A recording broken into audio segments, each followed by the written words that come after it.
Hi everyone, today I will discuss the lesson 8 in integrated marketing communication, which is the television advertising, out of home and transit advertising. The learning objectives of these lessons are as follows. Discuss the strategic use of television in IMC. Discuss the strategic use of out of home in IMC, and describe the look of out of home and transit advertising. What is television advertising? It is a TV commercial, in ad in US, advert in UK, and TVZ by industry insiders. It is about relaying a specific social, political, or sales pitch in a limited amount of time, broadly ranging in between few seconds to several minutes. More expensive than other form of promotion. It is produced and paid by the organizations called advertiser or marketer and streamed from a television network. The purpose is to generate demand for a product, service, idea, or a cause. Advertising regulations define the laws and rules under which a product can be advertised. The influence of television advertising. Television has been a staple in advertising since its inception. Audiences tune in and engage with televised content while attracting advertisers. During major televised events like the Super Bowl, and advertisement are also a major event. The medium has influenced the world of advertising heavily, and although other media are competing for those ad dollars, television remains as viable and effective outlet. In influencing purchase decision, television advertising is largely used to influence viewer purchase decision. Ads are divided between a local and national time slot, and many of both of those types of ads are specific to selling products and services. Local television ads offer the region's service base in businesses and retail outlets the opportunity to reach their ideas demographic with important announcements and offer. National time slots are purchased for specific times and shows in which the product or service is more likely to reach the target demographic. A company can raise brand awareness and drive consumers to the point of purchase through well-placed television ads. In voter and election influence, television ads are also influenced in election, and the number of political ads often becomes overwhelming during election cycles. The ads are intentionally designed to grab your attention and put the candidate's name front and the center.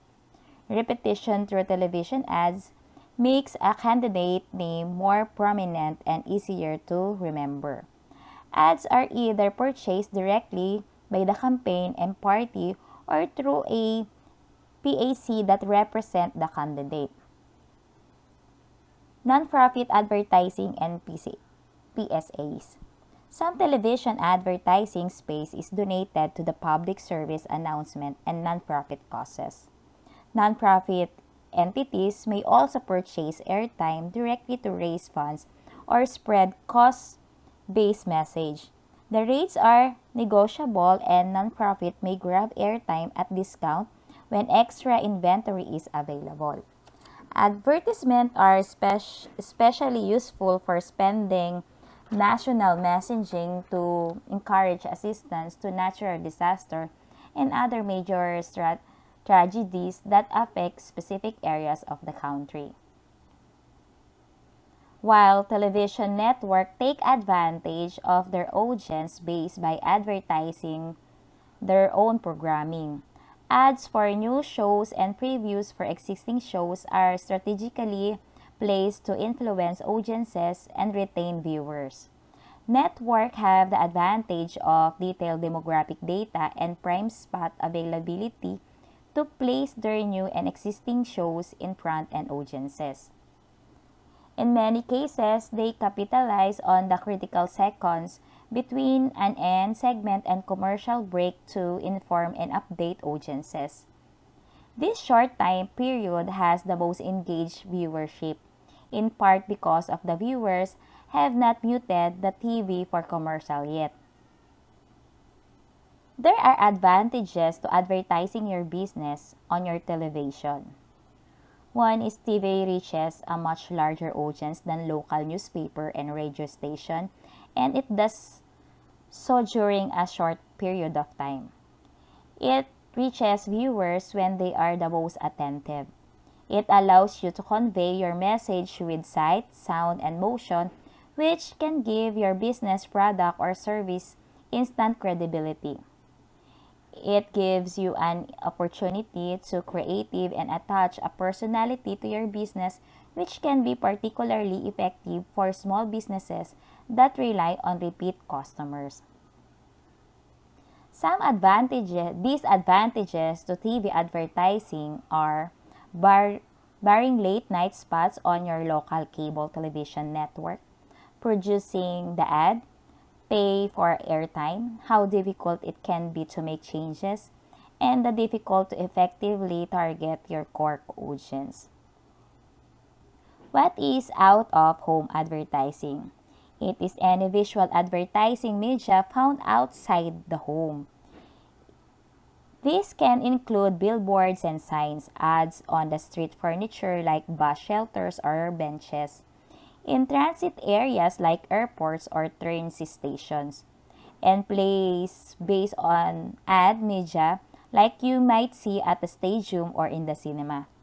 These various formats account for thousands of locations and millions of screens around the world. OOH is an expansive category and today represents spending of about $29 billion across key markets around the world. Some of the world's most important advertising included McDonald's, Apple, Amazon, HBO, and Coca-Cola. All make regular and extensive use of various out-of-home advertising format in their campaign.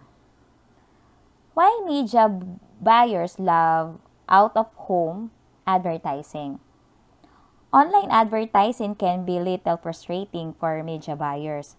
Ad blockers are in the widespread use, and those users who don't use ad blockers are so bombarded with advertising that it's difficult to stand out. If any ads not above the fold of the popular site, it ads of being seen are not the greatest. These aren't worries with out-of-home, billboard signs, digital screen, and the rest of the out-of-home family are unskippable. There are also unblockable, short of holding a hand up in front of your eyes. There is no fold to be loose beneath and shortage of visibility. In other words, they are ideal vehicle for the big colorful messages that brands are trying to get out. Media buyers who have out-of-home a part of their multi-channel campaigns have found that doing so provides an important boost to their other channels too. Research from Ocean Neuroscience found that the customers are 48% likely to click on a mobile ad after being exposed to the same ad or an out-of-home ad first. How to create successful out-of-home advertising campaigns. Once you're ready with the strategy and you know how you'll be paying OOH ads, you need to make sure you're making the most of this spend. Here are the 4 strategies for creating crazy, successful out-of-home advertising campaigns. And then, don't overdo it.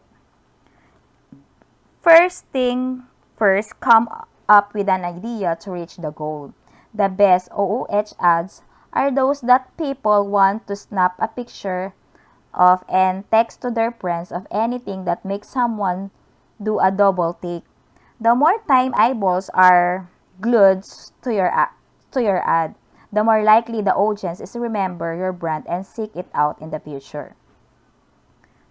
Second is, this is a big one. First, you want to choose a location based on the budget, geography, and audience demo.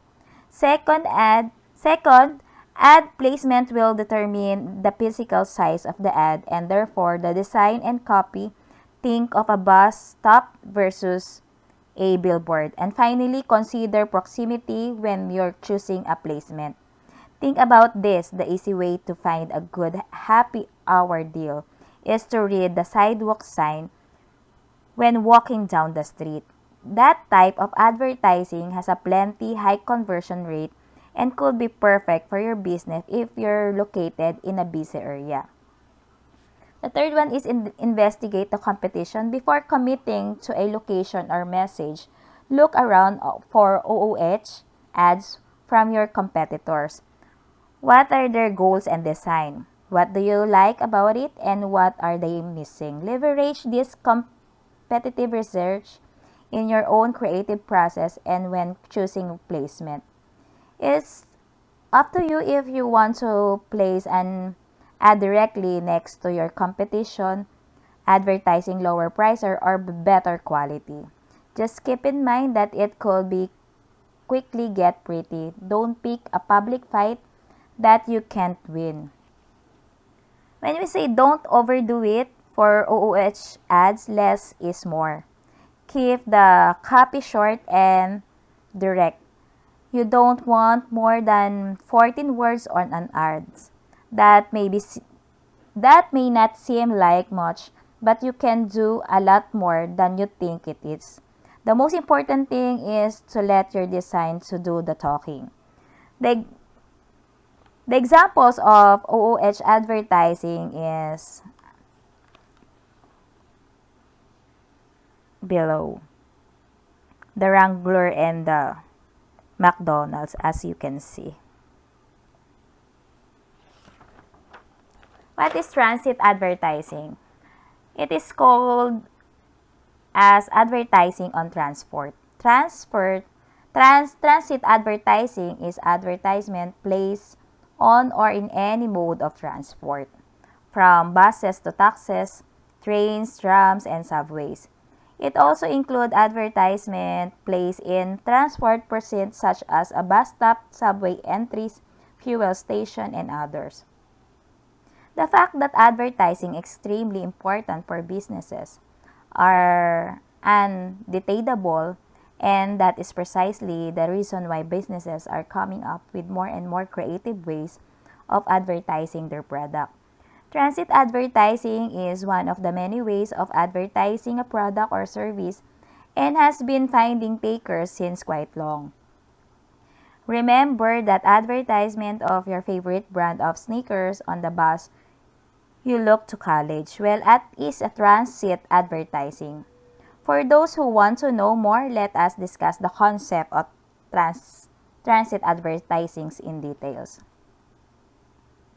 Transit ads can be broadly divided into two categories, the indoor and the outdoor. The indoor refers to advertisement placed inside the vehicle and inside transit shelters. Indoor advertising can be the static advertisement like poster, boards, leaflets, and others. And the audio advertisement. When we say outdoor, this refers to advertisement placed on the outer surface of vehicles and transit shelters. Outdoor transit advertisement can be further divided into roof advertising and onboard advertising. Roof advertising, as the name suggests, are advertisement placed on the roof of the vehicle.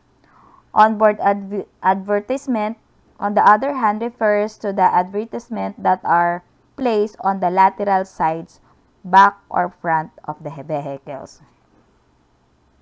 The advantages of transit advertising are extensive coverage, geographic reach, long exposure, and low cost of advertising.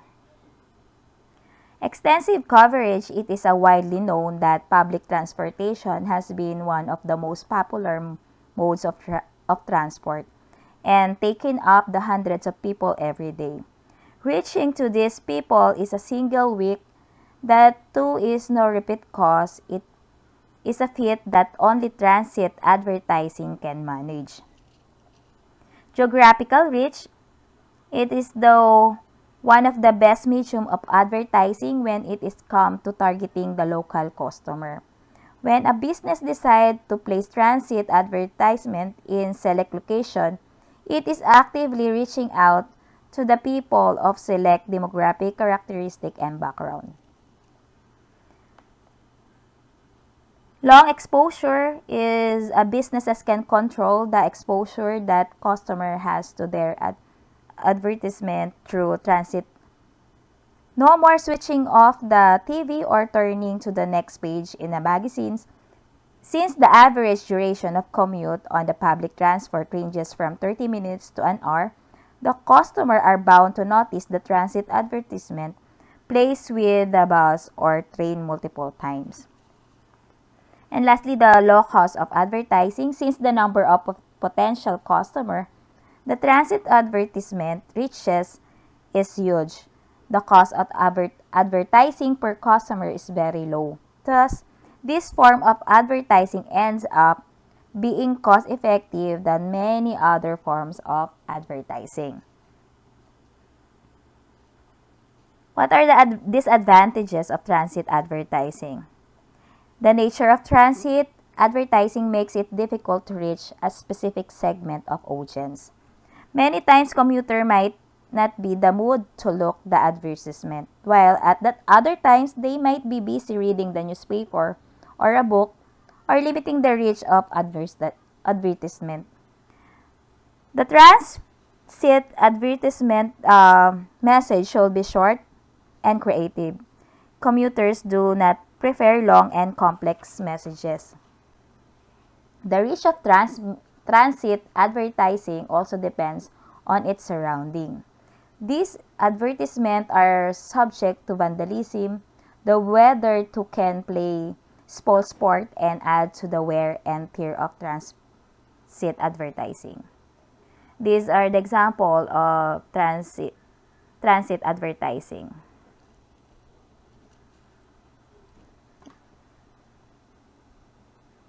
That's all for today. Thank you.